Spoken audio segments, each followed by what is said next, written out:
We were lucky enough recently to sit down and talk to Mark Millar, creator of comic book series Jupiter's Legacy, about the Netflix adaptation. Check out what he had to say about the inspirations for Jupiter's Legacy. Do you know, so many things inspired me with this. King Kong, Close Encounters, Superman, you know, I mean, Godfather 2, you know, this idea of like legacies is so interesting to me. Fathers and sons, mothers and daughters. You have to be the ideal. No one can live up to the ideal. Not even Dad. He also explained why this is different than his other comics. I've always done stuff that's quite ironic in the past, you know, like Kick-Ass is like a kind of comedy superhero thing, you know, or Kingsman and Wanted as well, you know. So it was nice to do something that was quite sincere. You know, I liked the idea of doing a big, grand superhero epic. That was my plan with this. I'd spent years working at Marvel, years working at DC, and I thought, and I just did the Kick-Ass movie out as well, and I thought, it'd be pretty cool to do something that was bigger than all of these things, you know, that everything I've ever worked on, just do an epic. So that was my big inspiration. And I wrote at the top of the page of my pads, I draw on these pads, these things here. Like I use these pads and I wrote at the top of the page, this has to be the greatest superhero epic of all time. You know, so I set that bar for myself. That was my inspiration. And I'm doing everything I can to keep this family from falling apart. Well, it's not working. Millar also talked about working at Netflix and executive producing Jupiter's Legacy. Well, executive producer can mean, in some cases, you just take a check and you show up at the premiere. But I sold my company to Netflix back in 2017. And then I took a job as president of Millar World. So I run Millar World. So whenever I started, my wife is CEO as well. So when I started in 2017, we looked at projects we wanted to bring to the screen. And Jupiter's Legacy was the one we were most excited about. We were like, let's do this one. So the guy said to me, who would you like as the showrunner? And I had just watched Daredevil season 1, Stephen DeKnight's Daredevil season 1. And I was like, that show was awesome. Like that was my favorite superhero thing I've seen for ages. Let's get Stephen DeKnight. And the guys got Stephen and we started working on it, you know. So Stephen sent me in a plot, you know, we looked at the plot, you know, then the scripts arrive and people give notes in the scripts.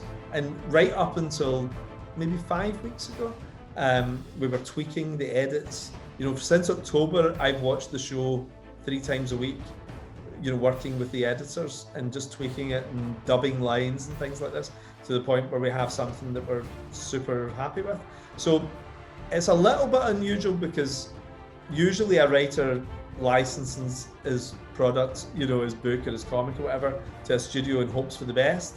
But the difference is I'm in the studio as well, so I get to be on the other side and make sure it's all okay and exactly the way I want it.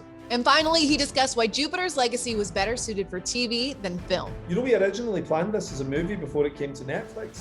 And it was actually James Gunn from Guardians of the Galaxy. James said to us, this isn't a movie, it's a television show. And I was like, well, how? You know, and he said, there's too much content, there's just so much here. It used to be that you protect your country. They call you a hero. Half of season 1 is set in 1929. And in the book, that was the first 8 pages of one issue and the first 7 pages of another issue. But half of the season is set in 1929. And it just needed that room to breathe. You know, like there was so much content, there was so much stuff there. As a movie, it would have just been too dense. And that would have been the pre-credit sequence of a movie. But a television show affords you the chance to really go deep with the stuff and stretch it out. So there was so much content that I think it would have been lost in a movie. Whereas something like Kick-Ass, that first storyline would have felt very dragged out, or Kingsman would have felt dragged out as a television show. So I think you have to look at each project on an individual basis and then have a discussion with your group and say, look, is this a movie or is this a TV show? And then we make that decision and then we bring in the director and we bring in the showrunner based on what's going to serve the material best. Do you know, I just always think, what kind of project would I want to see myself? It was like a massive turning point for me in my late 20s. I used to always try and overthink things, you know. I'd always think, what would the audience want? What would the companies want? And everything. And then when I was about 29, I thought, I'm going to write something that I would like. And what's interesting is that what we like ourselves is what other people like too. So instead of doing something for an audience, do it for yourself. I always say that to people.